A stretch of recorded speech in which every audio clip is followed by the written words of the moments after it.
দানৰ সুফল।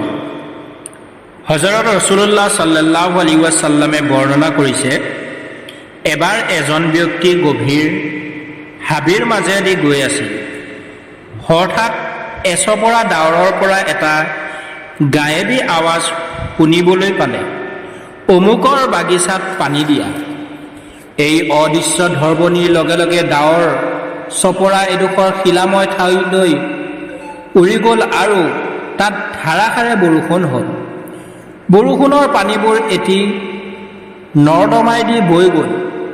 মানুহজনে বৰ কৌতূহলেৰে এই দৃশ্য চাই আছিল। এই নৰ্দমাইদি বৈ যোৱা পানীৰ পিছে পিছে যাবলৈ ধৰিলে।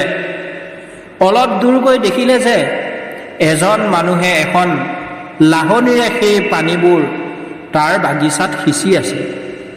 তেওঁ বাগিচাৰ মানুহজনক সুধিলে, হে খুদাৰ বান্দা, তোমাৰ নাম কি?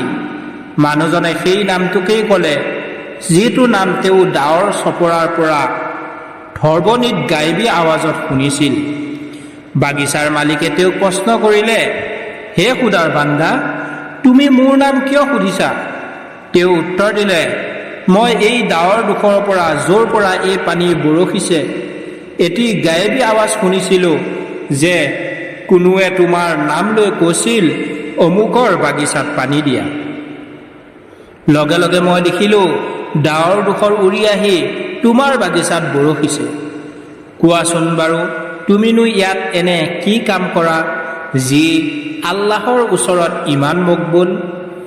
বাগিচাৰ মালিকজনে ক'লে, তুমি সুধিলা যেতিয়া মই ক'বলৈ বাধ্য হ'লোঁ, নহ'লে মানুহে নিজে নিজৰ গুণ বৰ্ণনা নকৰে। মই এই বাগিচাখন চোৱা চিতা কৰোঁ।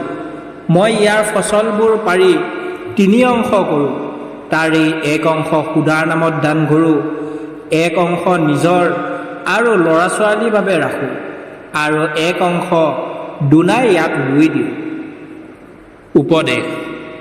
সুবহানাল্লাহ, কি যে খুদাৰ ৰহমত!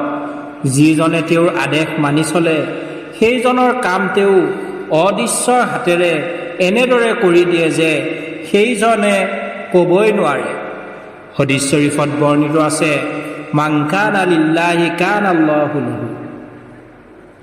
যিজন খুদাৰ হৈ যায়, খুদাও তাৰ হৈ যায়। যিজন আল্লাহৰ হৈ যায়, আল্লাহো তাৰ হৈ যায়।